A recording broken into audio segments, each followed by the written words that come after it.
නමෝ තස් භගවතු අරහතු සම්මා සම්බුද්දස්ස නමෝ තස් භගවතු අරහතු සම්මා සම්බුද්දස්ස නමෝ තස් භගවතු අරහතු සම්මා සම්බුද්දස්ස. ඔබ සැමට පින්බර සුබ උදෑසනක් පින්නතුනි. චීනේ එක දෙවි කෙනෙක් චීන වැසියෝ වන්දනා කළා. මේ දෙවියන්ගේ නම තමයි ජනේරු. චීන මිනිස්සු මේ දෙවියන්ට ජනේරු කියලා කිව්වේ අවුරුද්ද ආරම්භ මාසය ජනවාරි. ජනේරු දෙවියන්ගේ විශේෂත්වයක් තිබ්බා. එයාගේ ඉදිරිපිටට ඉදිරිපස ඇස් දෙකකුත් පිටිපස්සට ඇස් දෙකකුත් ඇස් හතරක් සහිත දෙවියෙක් ජනේරු කියලා කියන්නේ. අපි අවුරුද්දක පළමු මාසය ගෙවුන මාසය හැඳින්වන්නේ ජනවාරි කියලා. ඒකට හේතුවක් තියෙනවා. පෙර වසර දිහා ආපස්සට බලලා මේ වසර පිළිබඳ ඉදිරියට බලලා අවුරුද්ද සැලසුම් කරන්න අපිට අවස්ථාව ලැබෙන ප්‍රධානතම මාසය ජනවාරි මාසය. ගෙවුන ජනවාරි මාසය අපි එහෙම බලන්න සූදානමක් කරගත්තනම් මේ හිමිදිරි පාන්දර ස්වාධීන රූපවාහිනියෙන් විකාශනය කෙරෙන දහම් සිතුවිලි ධර්ම දේශනාව තවත් හරවත් සහ උපවත් දෙයක් බවට පත් වෙනවා. දිලිසෙන යමක් තව දිලිසෙන්න අවශ්‍යයි නම් ඒ ඇත්තෝ ධර්ම අවවාද තමන්ගේ ජීවිතවලට එකතු කරගන්න ඕනි. පින්නතුනි, අපි 2020 වර්ෂයේ ආරම්භයේදී හමු වෙච්ච හැම කෙනෙකුම අමතලා කිව්වේ නිදුක් නිරෝගී සුබම සුබ නව වසරක් වේවා, හැපි නිව් ඉයර් කියලා. මේ ප්‍රකාශය අපි 2019 මුල කළා, 2018 කළා, 17 16 15 මේ ගෙවුන හැම අවුරුද්දකම කළා. අපි අවුරුද්ද අවසන් වෙද්දී මුලින් කරපු ප්‍රාර්ථනාව යථාර්ථයක් බවට පත් කරගන්න කොතරම්නම් වැඩ කටයුතු කළාද හැරිලා බලලා ඉදිරිය සැලසුම් කළ යුතුයි. ඇතැම් විට අපේ ගෙදර ඔරලෝසු 2යි 3යි අවුරුද්ද මුල හැම ඔරලෝසුවකටම බැටරි සවි කරලා අපි වෙලාවට වැඩ පටන් ගත්තා. ඇතැම් විට කිරි උතුරු වල වැඩ පටන් ගත්තේ. අවුරුද්ද මුල වෙද්දී ඔරලෝසු 3 වෙලාවල් 3යි. ආරම්භය හොඳ වුණාට පැවැත්ම ඇතුලේ ආරම්භය තුල තිබුණ උද්‍යෝගිමත් බව නැති වෙනවා. අවුරුද්ද පටන් ගද්දී කැලෙන්ඩරයේ දින පෙරලනවා උද්‍යෝගයෙන්. පෙබරවාරි මාර්තු අප්‍රේල් මැයි ජුනි ජූලි ආයේ 2020 අවසන් වෙද්දී සැප්තැම්බර් ඔක්තෝබර් නොවැම්බර් දෙසැම්බර් කොළ ඔක්කොම මේ කැලෙන්ඩර් ඉතුරුයි, පෙරලන්න අමතකයි. අවුරුද්ද පටන් ගත්තේ නිදුක් වේවා. එතකොට පටන් ගත්ත අවුරුද්දේ නිදුක් වෙන්න අපි මොනවද කරන්න ඕනේ? නිරෝගී වේවා. නිරෝගී වෙන්න අපි මොනවද කරන්න ඕනේ? සුබම සුබ නව වසරක් වේවා. මේ ජීවිතය සුබ කරගන්න අපි මොනවද කරන්න ඕනි?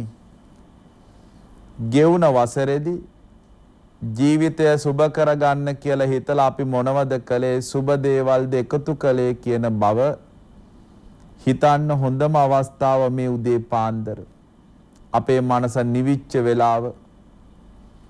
නිවුන මනසින් මේ ගැන හිතද්දී අපි වැඩිය පරක්කු නෑ කියලා ආයේ කල්පනා කරලා අද දවසේ මේ දේ පටන් ගන්න පුළුවන්.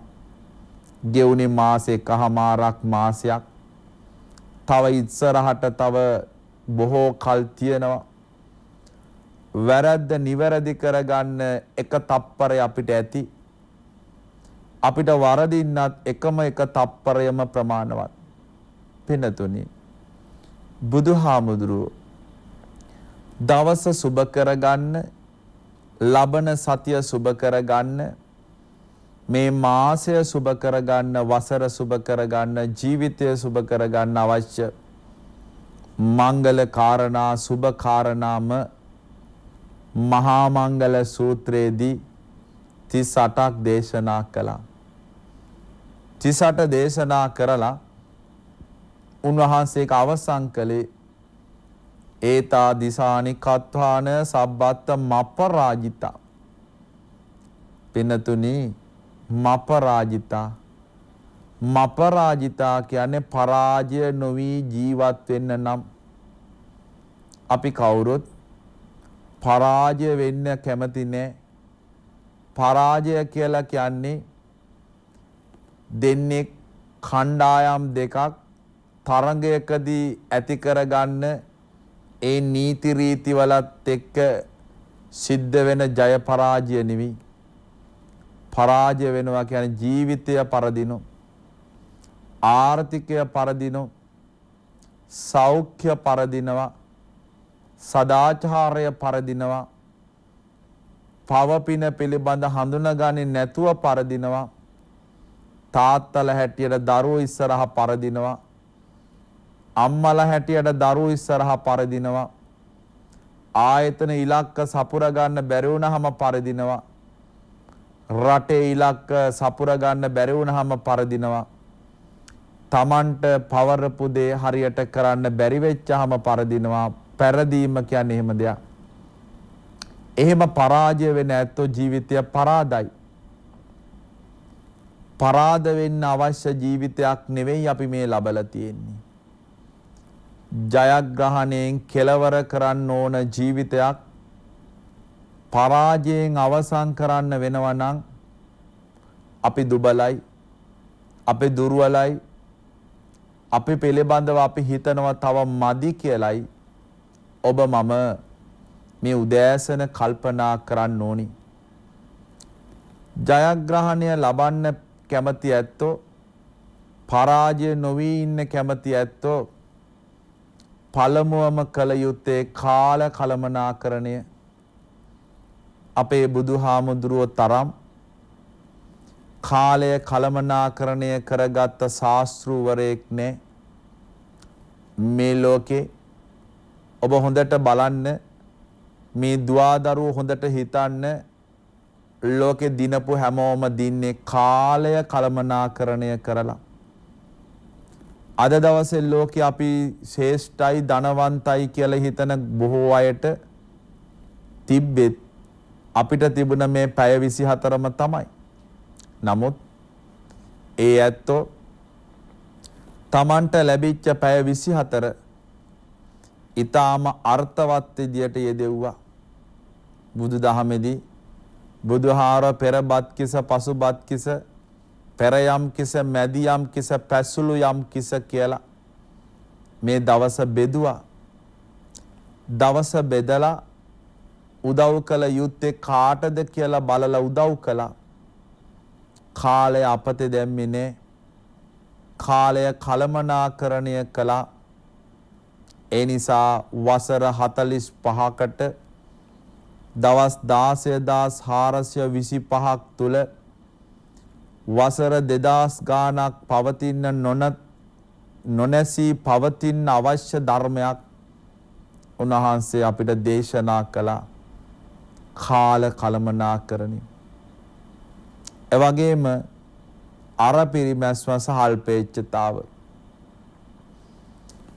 අපේ අවශ්‍යතාවයයි භවභෝග සම්පත්වල ප්‍රමාණයයි හඳුනා ගන්න ඕන කමක් තියෙනවා. අනේකා කරන හැම දෙයක්ම අපිට ඒ විදියටම කළ යුතු වෙන්නේ නැහැ. කළ යුතුයි කියන නියමයක් නැහැ. අපේ අයවැය අපි තුලණය කරගන්න ඕනේ. අයවැය තුලණය කර ගැනීම කළ හැකි. ඒ වෙනුවෙන් අපි වෙහෙස වෙන්න ඕනි. අවුරුද්ද සුබ වෙන්නේ අයවැය තුලණය කරගෙන ජීවත් වීමේ අවශ්‍යතාවය සහ අධික පරිභෝජනයේ ප්‍රමාණය හඳුනාගත් ඇත්තෝ විතරයි. පහුගිය දවසකදී එලිසබෙත් රැජිනගේ බාල මුණුබුරා මේගන් කියන කාන්තාව සමග විවාහ වෙලා තමන්ට ලැබුණ සියලු රජ තනතුරු එළඹෙන රාජ්‍යත්වයන් ආදිපාදි තත්වයන් සියල්ල බැහැර කරලා නිදහස් වුණා. අපි සමහර වෙලට හිතන්න පුළුවන් හරි මෝඩ වැඩක් නේ කළේ කියලා. නෑ පින්නතුනි. සරල ජීවිතයක තමයි සතුට වැඩිපුරම තියෙන්නේ. භවභෝග සම්පත් එකතු කරගත්තා කියන තැනදී ජීවිතය ගොඩාක් සංකීර්ණ වෙනවා. සිදුහත් බෝසතාණන් වහන්සේ අත්හැරීම තුලයි සතුටු උනේ. අත්හැරියා කියලා ජීවත් වෙන්න බාධාවක් නේ. අපි කවුරුත් ජීවත් වෙනවා. තමන්ට සපුර ගන්න බැරි ඉලක්ක වෙනුවෙන් වසර ගෙවලා හෙන්ඩත් වෙනවට වඩා ජීවත් වීමේ රටාව සහ රිද්මය තේරුම් ගන්න පුළුවන් කමක් වසරකදී මුල හෝ මැද අපි ඇති කරගත්තොත් ඒක තමයි ශ්‍රේෂ්ඨ වෙන්නේ.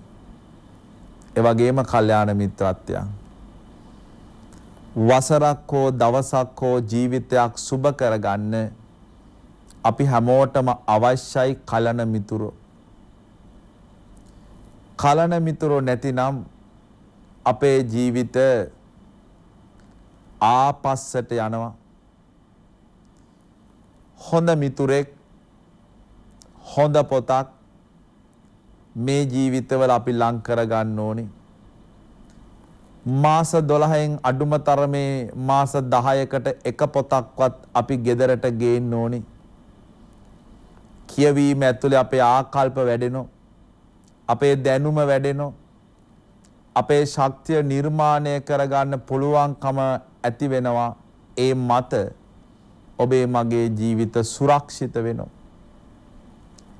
මේ ජීවිත තුලදී අපි පරාර්ථකාමීත්වය ප්‍රගුණ කළ යුතුමයි.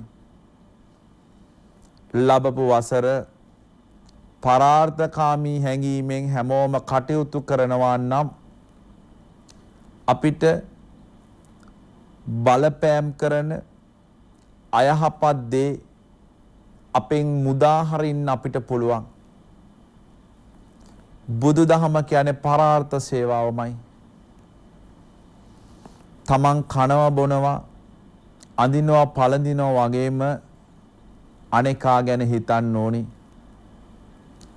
ඔබේ සෞඛ්‍ය ගැන ඔබ හිතලා ආහාර ගන්නවා වගේම ඔබ මුදල මත විකුණන හැම භාණ්ඩයක්ම සෞඛ්‍ය ආරක්ෂිත වෙන්න ඕනි. ලාභය පදනම් කරගෙන මිනිස්සුන්ට කොයි වෙලාවකවත් වසවිස කවන්නේ නැතුව ඉන්න අපි පුරුදු වෙන්න ඕනි. ඔබට අනුභව කරන්න බැරි යමක් නම් එය අනේකාට අනුභව කරන්න දුන්නොතින් ඒක ඇතුළේ ඔබ අසාධාරණයක් මේ කරන්නේ. සමහරට ඔබ සත්ව මාංශ අනුභව නොකරනව වෙන්න පුළුවන්. නමුත් මිනිස් ජීවිතවල පැවැත්මට කරන හානිය බරපතලයි. එය ප්‍රාණඝාත අකුසලයක ස්වභාවයක් තියෙන්නේ. ගහකොළට කරන හානියත් එහෙමයි. මේ සමාජයට කරන හානියත් එහෙමයි. හිට්ලර් කියලා කියන්නේ මස් මාංශ කාපු කෙනෙක් නෙවෙයි. දේවදත්තර හාමුදුරුවෝ කියන්නේ මස් මාංශ වළඳපු කෙනෙක් නෙවෙයි. නමුත් ඔවුන්ගේ හැසිරීම ඇතුලේ මිනිස්සුන්ට මිනිස් සංහතියට ලාභ සිද්ධ වුණේ නැහැ. සිද්ධ වුණා නම් අලාභම විතරයි. ඒ වෙන දෙයක් නිසා නෙවෙයි. එක දුර්ගුණයකින් ඔහු මිදුනට මේ සමාජයට ඔහුගෙන් වෙච්ච අවඩ ගොඩයි. බුදුහාමුදුරුවෝ අපිට දේශනා කරනවා අවුරුද්ද කොහොමද සුබ කරගන්නේ. ඒ තමයි මහා මංගල සූත්‍රය. එක නිවසකට හොඳට ඇඳ පැළඳ ගත්ත සුරූපී කාන්තාවක් එනවා. නිවෙස් හිමියට කියනවා මම මේ ගෙදර අද නවතින්නයි ආවේ. මට මේ ගෙදර අද නවතින්න ඕනි. ගෙහිමියා ගොඩක් සතුටු වෙනවා. කොච්චර එකක්ද? පුළුවන් කාලයක් මේ ගෙදර ඔබ නවතින්න. පුළුවන් කාලයක් නවතින්න. ටික වෙලාවකින් මේ ගෙදරට එනවා වැරහැලි ඇඳගත්ත විරූපී කාන්තාවක්. ඇය කියනවා මම මේ ගෙදර නවතින්නයි ආවේ. ගෙහිමියා කියනවා බෑ ඔබට අපේ ගෙදර නවතින්න බෑ. අනේ අවස්ථාවේ සුරූපී හොඳට ඇඳ පැළඳගත් කාන්තාව මේ නිවසේ අමතලා කියනවා මම සීදේවිය මේ මූදේවිය අපි යම් ගෙදරකට යනවා නම් එකටයි යන්නේ. ගෙදරක නවතිනවා නම් අපි එකටයි නවතින්නේ. මෙයාට මේ ගෙදර ඉන්න බැරි නම් මට මේ ගෙදර ඉන්න බෑ කියලා. සීදේවිය හෝ මූදේවිය කියලා කියන්නේ එකම කාසියක දෙපැත්ත. අපි පොහොසත් වෙන්න ඕනේ අපේ ගෙදර මූදේවිය යටපත් කරලා සීදේවිය ඉස්මතු කරන්න. සීදේවිය නිකම්ම ඉස්මතු වෙන්නේ නැහැ. ඉස්මතු වෙන විදියට අපි අපේ කටයුතු මෙහෙවන්න ඕනි. අපි අපේ කටයුතු සීදේවිය ඉස්මතු වෙන විදියට මෙහෙවන්නේ නැති වුණොත් අපේ නිවසට සීදේවිය කැඳ ගන්න බෑ. නිවසට සීදේවිය කැඳ ගන්න නිවසියන්ට ලොකු වගකීමක් තියෙනවා. ගෙදර ගෙහිමියා ගෙදරට මූදේවිය නොවන විදියට වචන හසුරවන්න ඕනි. මූදේවිය එන්නේ නැති වෙන විදියට බොන දේවල් ගේන්න ඕනේ. මත්පැන් වගේ ඒවා ගෙනාවොත් එතන එන්නේ මූදේවිය. වෙන බීම වර්ග ගැටලුවක් නැහැ. මූදේවිය එන්නේ නැති විදියට කතා කරන්න ඕනේ. මූදේවිය එන්නේ නැති වෙන විදියට ගෙදර පරිසරය හදන්න ඕනේ. ගෙදර ගෘහණියට කටයුත්තක් තියෙනවා. අලුත් අවුරුද්ද පටන් ගත්තේ අලුත් හට්ටි මුට්ටි ගෙනාවා. අලුත් ඇඳ ඇතිරිලි ගෙනාවා. අලුතෙන් ගෙදර හුණු පිරියම් කළා. ඒවට සාධාරණයක් ඉටු වෙන විදියට නැවුම් විදියට මේ හැම දෙයක්ම පවත්වාගෙන ගෙදර තමන්ගේ ආගමට අදාළ කරපු ඒ වන්දනයන් පුරුදු පුහුණු කරලා නිතරම පහන දැල්වලා ඒ අවශ්‍යතා ඉටු කරන්න ඕනේ. හොඳට අඳින්න පළඳින්න ඕනේ. ඇඳුම් ආයිත්තම් වෙන් කරන්න ඕනේ. රැට අඳින ඇඳුම ආය උදේටයි දවල්ටයි එහෙම්මම ඇඳගත්තොත් ඒ ගෙදරට සීදේවිය ඉන්නේ නැහැ. ගෙදර දුවා දරුවන්ට තියෙනවා නිවසට සීදේවිය කැඳ ගන්න ක්‍රමයක්. පොත් මේසේ පොත් ටික පිළිවෙලයි. තමන්ගේ ඇඳුම් පැළඳුම් ටික පිළිවෙලයි. ගලෝප ඇඳුම් ටික පිළිවෙලට වැලකට දානවා වේලන්න. නිවසේ කෑකෝ ගහනවා කියන එක සීමා සහිතයි. එකිනෙකා සමග අඬ දබර කරනවා කියන එක වෙන්නේ නැහැ. දෙමව්පියන්ට ගරු කිරීම සහිතයි. දහම් අධ්‍යාපනය ලැබීමෙන් යුක්තයි. ජීවිතය තුළ ඉගෙන ගත යුතු දේ වැඩිහිටියන්ගෙන් ඉගෙන ගත යුතුයි කියලා හිතන සුළුයි. ඒ නිවසට ශ්‍රීදේවිය කැඳෙනවා. අමුතු වෙහෙසක් ගත යුතු වෙන්නේ නැහැ. පොදුවේ ගත්තහම බාල ඇසුරෙන් ඉවත් වෙලා පඬිතුයෝ ආශ්‍රය කරන්න ඕනි. සුභාසිත වචන කතා කරන්න ඕනි. දාන ධර්ම කරන්න ඕනි. දරුවන්ට සංග්‍රහ කරන්න ඕනි. ගුණධර්ම කියලා දෙන්න ඕනි. නැනවත් වෙන දරුවෝ ගුණවත් කරන්නට ඕනි. ඒ වගේම අම්මට තාත්තට සලකන්න ඕන. සලකන බව දරුවන්ට පේන්න ඕන. අටලෝ දහමින් කම්පා වෙන්නේ නැතිව ලද දෙයින් සතුටු වෙලා දාන ධර්මාදී පින්කම් කරමින් අපි සැලසුම් සහගතව ජීවිතේ ගෙන යන්න ඕනේ. අඩුම තරමේ පොහේටවත් පන්සලකට යන්න ඕනේ. දරුවෝ අහද්දි මේ හාමුදුරුවෝ ඇයි නිල් පාට කියලා අම්මා තාත්තා දරුවට එක කියලා දෙන්න ඕනේ.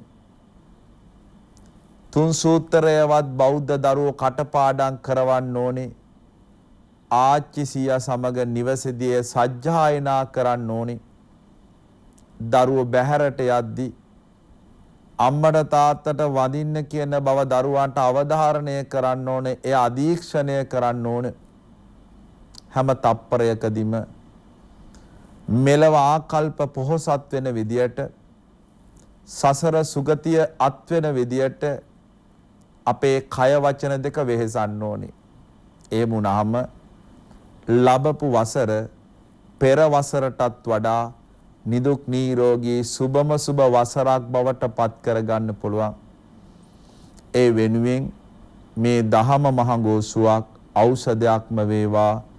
ඔබ සැමට සම්මා සම්බුදු සරණයි.